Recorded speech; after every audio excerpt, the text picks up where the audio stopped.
What's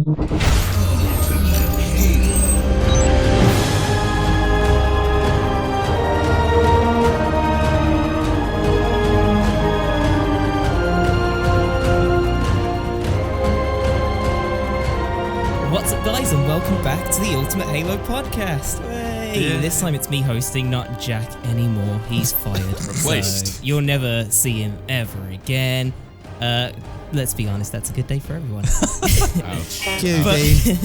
Very light start. Very light start to the podcast today. Just a little bit. But on that note, let's segue into who's here for the podcast. I'm here, Dean Abdu, your host, joined with Jack. He's not fired, I lied. He's actually here. And joined as well on the Ultimate Halo team is Kenny. Hello. Hey. So all three of us, same guys from last week. And we've got a special guest with us. So, what's up, everybody? How's it going? Lagundo here, and I'm here with the... Oh, wait, this is not my channel. I shouldn't do the normal. I don't know if I can get that much inflection in my voice. Did you have to practice that? Inflection.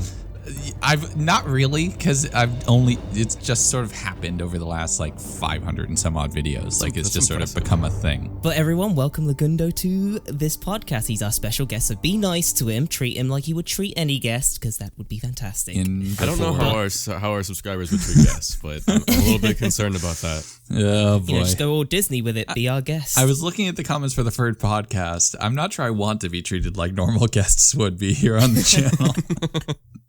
Hey, it's a unique environment. You'll love it. Yes. But on that note, as always with these podcasts, or well, now this is a new tradition, we encourage you guys to just comment, suggest topics that we could talk about in the next podcast, and we will feature as many of you as possible because we love getting you guys involved and we love talking about things that you guys want to hear about. So yeah, just write away in the comment section.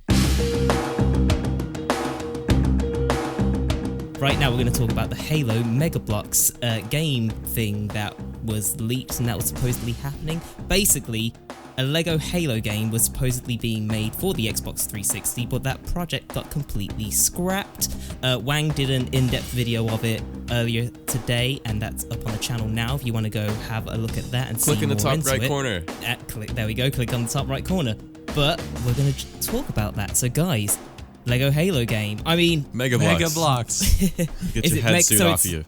It is so Mega not Bloks. Mega Bloks Halo game. Do you think that would be a fun thing to have happened if it didn't get scraped? Obviously. Yeah. I'm super down for the idea. I mean, the thing is as well, I have a nephew who likes to play Halo with me. Sometimes he's still young, so I'm a bit apprehensive about letting him play it. So if there's an intro game like this, he'd play it, I'd play it, and hell, it'd just be fun. I mean, if you actually look at the footage, and I'm sure we'll provide links, it is seriously, it looks really well polished. It was more of a proposal rather than a proper development as far as I'm aware. But man, it looks really nice. The gameplay looks good, environments look good. I even like the art style, which is something people like to talk about a lot these days. So honestly, it looks great. I think it's awesome. I mean, just looking at the like you said, like the art style and the general reception to it in the comments and on Twitter, how everyone's reacting to it is really positive. There's obviously a couple people that are just like, oh yeah, we don't need this. This isn't what Halo should be focusing about, blah, blah, blah. But it's not damaging in any way. I actually think it's a really good idea. It, one, is probably great for Mega Bloks' wallet. But two, I think people really kind of want this different, I don't know if I want to say different genre of Halo game entirely or a different category, but I think the audience is there even for people that have been Halo fans since the good old classic days, back Halo 2, 3. I think this would be kind of a nice callback to that, really. Yeah. I mean, for sure. The thing is, we need a new generation. I know a lot of people moan about, there's too many 10-year-olds playing Halo 5. But you got to remember, I mean, as much as some people might hate it, but we need a new generation to come into Halo at some point if this franchise is going to survive. And this might be the entry point for some kids to get into Halo who never otherwise wouldn't. So I think there's potential. I think it could be it's a nice twist setup on the classic stuff, and it's a really great way to introduce new people. And not even that, they weren't just rehashing Halo 1, 2, 3's story. They were innovating on it. They had horde mode there with buildable walls and turrets and everything. And people wanted that in Halo 5's firefight.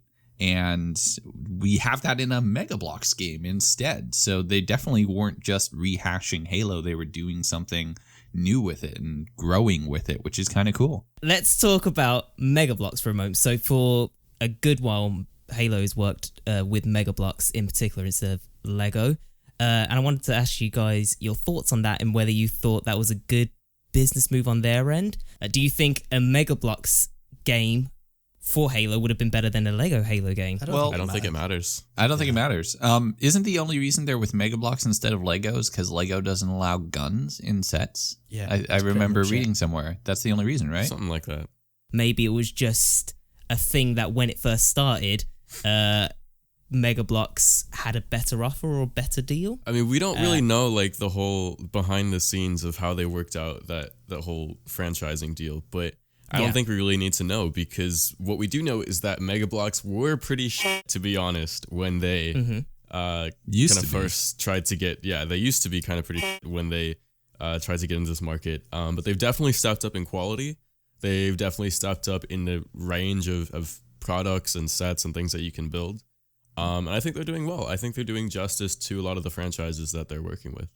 Yeah. They've done a great job with Halo. Definitely. Some of the sets we've got for them are spot on. So I can't really fault them at this stage. Either way, I don't think it makes much of a difference. So yeah, people should just roll with it. Well, on that note, we'll move on to our next topic, which is the Halo Wars 2 beta speculation. So, some of you guys might have seen this already, but if you haven't, Isabel, the AI that is in Halo Wars 2, she now has an official Twitter account, and her only post on there is a date, which is the 17th of January 2017. So, what do we think this date is? Do we think it is the next Halo Wars 2 beta that people can download, or is it something else? The thing is that this doesn't work for your UK kids, because you'd be like 17/01. Yeah, and the slashes are backwards too, even for the US. So she just offended everyone. She offended every date person ever. She does not care. No, Isabel don't give a shit. She's her own lady. She does what she likes. But yeah, the date, what do we think? It's probably going to be the next beta for Halo Wars 2, the Blitz beta. PC Blitz beta. It makes so much sense because Halo Wars 2 comes out, February? They said the next February beta... 21st. Yeah, they said the next beta was early 2017.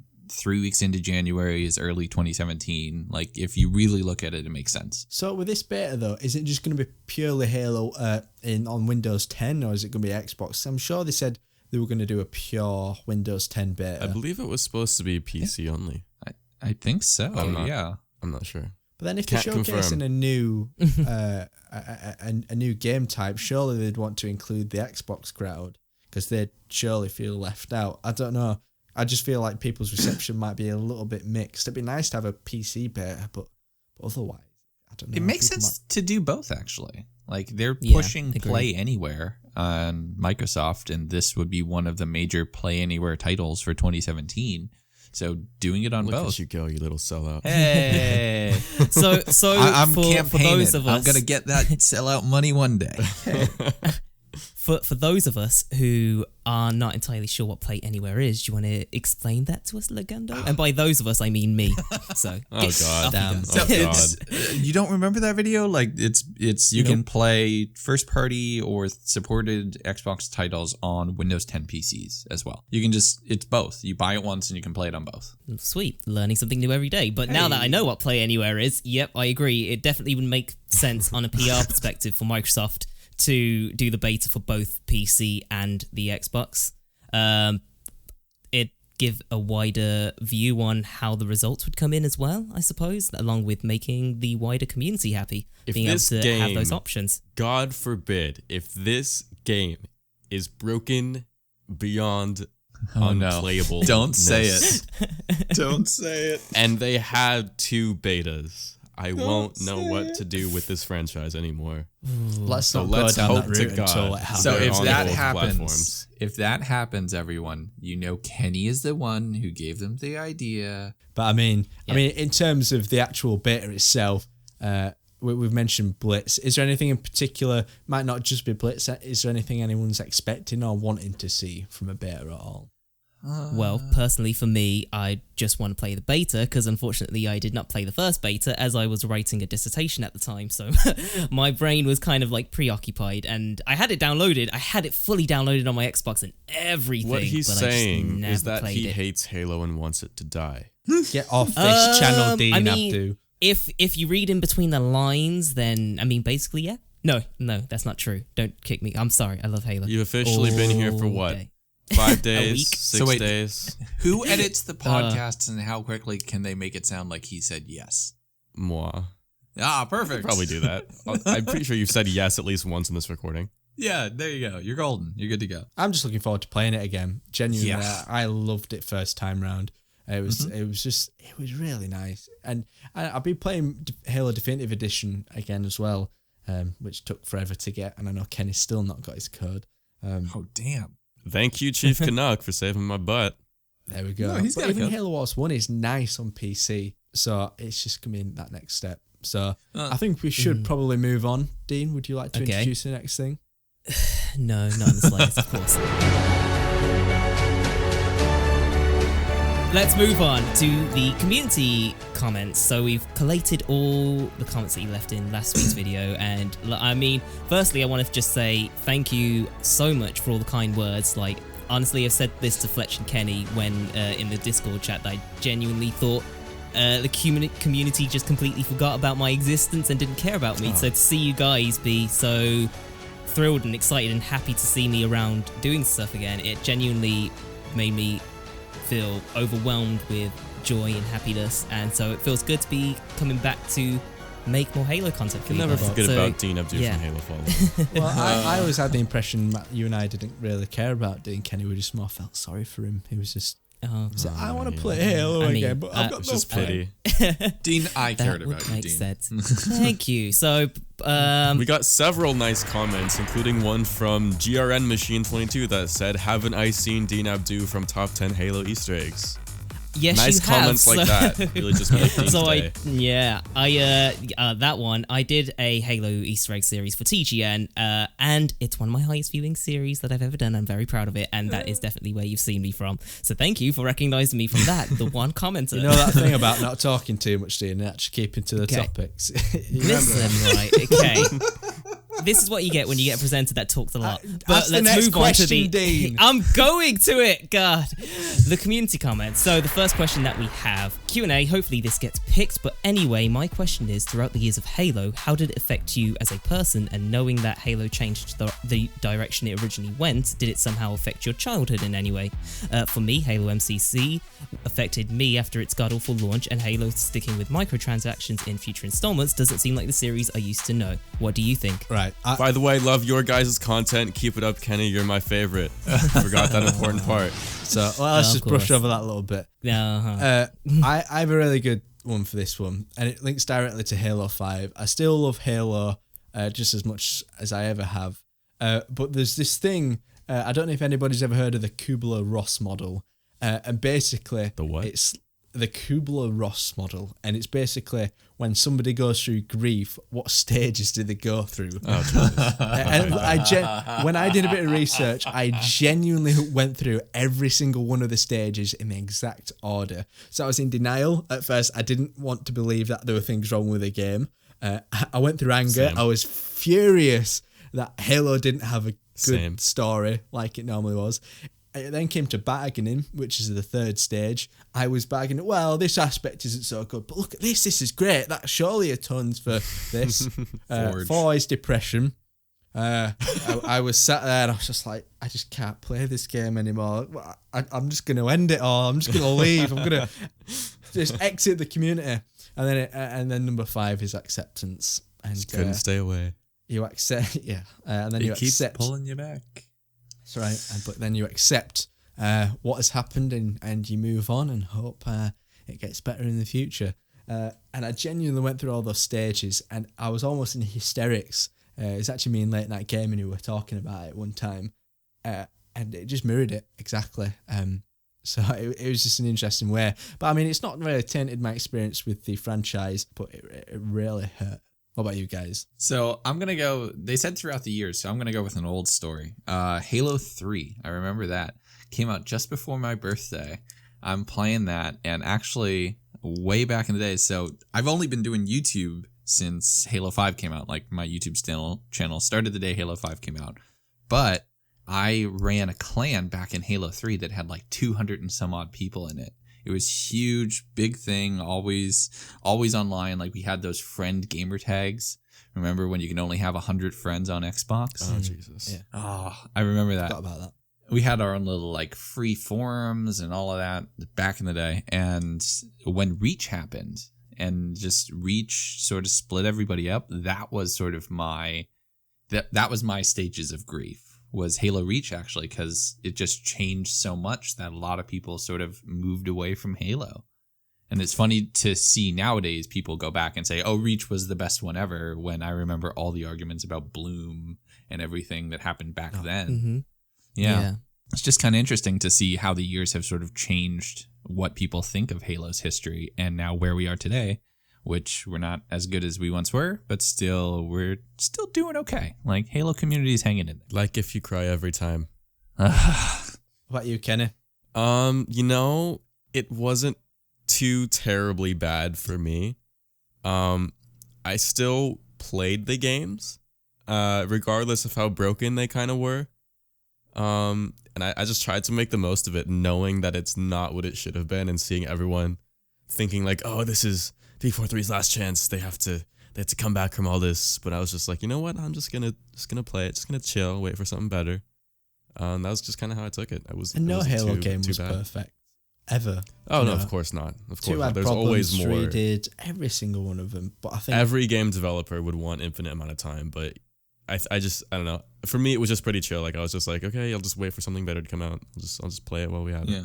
It does seem nowadays, though, the games are just, they stop being worked on. They're not finished. And that's not exclusive to Halo anymore. It feels like these days studios have a lot of pressure like to get a game out on a certain date rather than try and focus on actually having it ready to go out when it's completely done, if you get me. To be fair, Halo Wars 2 I'm sure that was delayed. For sure. Which for me is a nice thing. I don't think it happened to the main titles in the franchise. It showed that Microsoft was wanting to take time to develop the games, at least that game, so it came out right. Well, it's not just Microsoft. It's like game studios across the board. You see, with Call of Duty games in particular, they always aim to get them out on a certain date. Assassin's Creed games as well, they aim to get them out on a certain date. It's a weird topic of conversation that we can delve into very deeply, but I think we'll move on to the next commenter's question, which is by Boss, and his question is for Kenny. Why is Kenny's cat such a dumb idiot? I can't do anything about it. He's just dumb. Move on to the next question anyway. Will there be Halo 5 ODST or a remaster of Halo 3? I rather Halo 5 ODST. I love Buck. What do you guys think? I would personally love a remaster of Halo 3. I've always loved going back to that game and just playing through the campaign. It's a nice classic to throw back to, and then just playing the general custom games and general things on there. But I feel like someone else here has a different thought. Go on. I don't think we need it. I honestly don't. And I know this will get me like burned at the stake in the Halo community, but I said this a while back. I don't think Halo 3 Anniversary is a good idea, at least not until after Halo 6. They need to fix where they're going before they look back and do what they've done. Interesting. I don't think it needs it. I mean, we all know the anniversary games were just a Control-C, Control-V away from... obviously. And so, you turn that polygon slider up, and that's all you have to do. That's how programming works. That's all you do. Bump up textures, a little bit of anti-aliasing, or just don't for Halo 5. Yeah. I mean, I think with the Halo 5 ODST, though, I think that's a good question. Maybe not something ODST, but just anything a bit spin-offy. Because I think it's always the best time for Halo to experiment is when it does these spin-off games. Halo Wars 1 was a great chance to experiment. ODST, the tone and the ambience of that game was something extremely different from Halo. So I think we should... I think it's interesting, what ideas could happen, but obviously it depends what Microsoft want to do for the future of Halo. Dean? Yeah. Wake up. What's the next question? Gosh, so the final question is from a beautiful young elderly man. Very nice name. Great, but what's his what name? Improvements? A beautiful young elderly man. Improvements? Wow. Yeah. What improvements should be made to the mode Warzone in Halo 6? I would like to have team spawning and a bit like Battlefield. Yes. That would be a nice feature. That'd be pretty cool. Battlefield's always good for their big team battles, and I love, like, in Halo, I love the big team battles. So I would like to see some similar features to that added in Warzone. That'd be fun. I mean, Warzone was pretty fun as it is, but what do you guys think? Have you got any ideas in particular? I really like the squad spawning thing. I actually thought about it a couple of months ago when I bought Battlefield 1. Look at you. And yeah, I'm just ahead of the times, Kenny. What can I say? But genuinely, I think that'd work perfectly for Warzone. I think it's probably one of the next steps. I hope they take. I want the bosses to be toned down, just less bullet spongy. Maybe just innovate a little bit on how you interact with AI. Yeah. It's just painful, and you can spend all your recs and get nowhere with it. Well, for me, I think Warzone is just missing that little extra, like, next level of technical gameplay. Yeah. Because it feels like you just spawn, and then whether it's firefight, especially in Warzone firefight, I feel like you just spawn, and then you have a bullet sponge, then you have a different bullet sponge, then you got to kill 50 enemies, and look, another bullet sponge. Or in PvP Warzone, it feels like a giant game of strongholds with AI on the side. Warzone is great. Kind of is. Warzone is great, Yeah. but it really could use that next level of increased vehicle gameplay, introduce Rex a little bit quicker, I think. Yeah. I think it'd be cool if it took some Battlefield-esque elements. And Yeah, it's just definitely. with like the buff on the battle rifle, vehicle gameplay got super toned down in Halo 5. You have a weapon you can spawn which can take out a Warthog for half the cost and half the players. So vehicles in general need a bit of a buff if they're going to be competitive in Warzone, especially with the amount of power weapons that can be spawned. You can't use any flying vehicle in PvP Warzone. It's not possible. It is not possible. Nope. I'll say one thing that I would like to see. I think I might be the only one here, or maybe others agree, but destructible environments. Oh no, I'm on board. Yeah, I think that'd be awesome in the Halo game, and I've just always been a fan of destructible environments in games generally. I don't think the engine could handle it though. I think that's the only issue. They did it in H2A. They tried to push that whole the levolution icicles. thing. Yeah, that's true. I remember. Icicles. The icicles. Yeah, no, that was the thing. Let's wrap this up now. I think we've been talking for a very long time, and it was very in-depth conversation. I mean, one of us has. As always, listen. As always, guys, you can leave your comments down in the comment section and topic suggestions for the next podcast, and we always read through every single one of those. Lagundo, thank you for being here with us. Where Hope can you had a people good find time. you on the internet? So on the internet, I'm Lagundo pretty much everywhere on Twitter, Instagram, and youtube.com/c/Lagundo, where I upload videos every day. Nice, that'd be fun. But until the next time, guys, I'm Dean Abdo here on Ultimate Halo with Jack and Kenny, and we will speak to you on the next podcast. Nearly said Halo follow. Yeah, I was expecting that. See you guys. Bye. Subscribe now for more unfriggin' believable Halo